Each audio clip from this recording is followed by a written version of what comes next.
अस्सलाम वालेकुम। Supreme court ने अपनी रीसेंट जजमेंट्स में ये जो लफ्ज़ यूज़ किया जाता था हैंडीकैप्ड चिल्ड्रन के लिए, माजूर बच्चे या बड़े, जब हम उनको कहते थे डिसेबल्ड लोग या डिसेबल्ड चिल्ड्रन, उनके लिए कह दिया कि आज के बाद आप जो है वर्ड डिसेबल्ड यूज़ नहीं करेंगे, बल्कि आप इनको कहेंगे पीपल विद डिफरेंट एबिलिटीज़। ठीक है, आप इनको डिसेबल पीपल नहीं कहेंगे, पीपल विद डिफरेंट एबिलिटीज़ कहेंगे। और सुप्रीम कोर्ट ने यह भी कहा कि हम डायरेक्शन देते हैं तमाम इदारों को कि जब इनसे रिलेटेड कोई कोटा जारी करें, कोई नोटिफिकेशन जारी करें, कोई एडवर्टाइजमेंट जारी करें या कोई इनके लिए सहूलत जारी करें, तो हमेशा इनको मेंशन करते हुए ऐसे माजूर लोगों को डिसेबल का नाम यूज़ ना किया जाए, बल्कि पीपल विद डिफरेंट एबिलिटीज़, ख़ास सलाहियतों वाले लोगों का नाम दिया करें।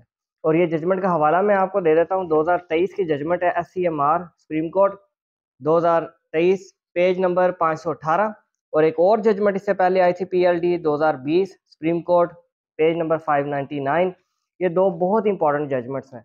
इसके अंदर ना सिर्फ इस नाम के ऊपर ऑब्जेक्शन रेज किया गया कि जी आप डिसेबल कहते हैं, ये बिल्कुल अलाउ नहीं करेंगे हम, ये इसको हम बैन करते हैं इस लफ्ज़ को, बल्कि डिसेबल्ड लोगों के हकूक, कोटा जात, उनके right to life, right to privacy, right to movement, right to freedom, जो आइन ने जितने हकूक फंडामेंटल राइट्स दिए हैं उनके बारे में बयान किया गया। अब इस पे इम्प्लीमेंटेशन एग्जेक्टिव ने करनी होती है, एग्जेक्टिव अथॉरिटीज़ जितनी भी हैं, लेकिन हमारी इस जजमेंट के अंदर सारा बयान कर दिया गया कि इन चीज़ों का ख्याल रखा जाए। Thank you.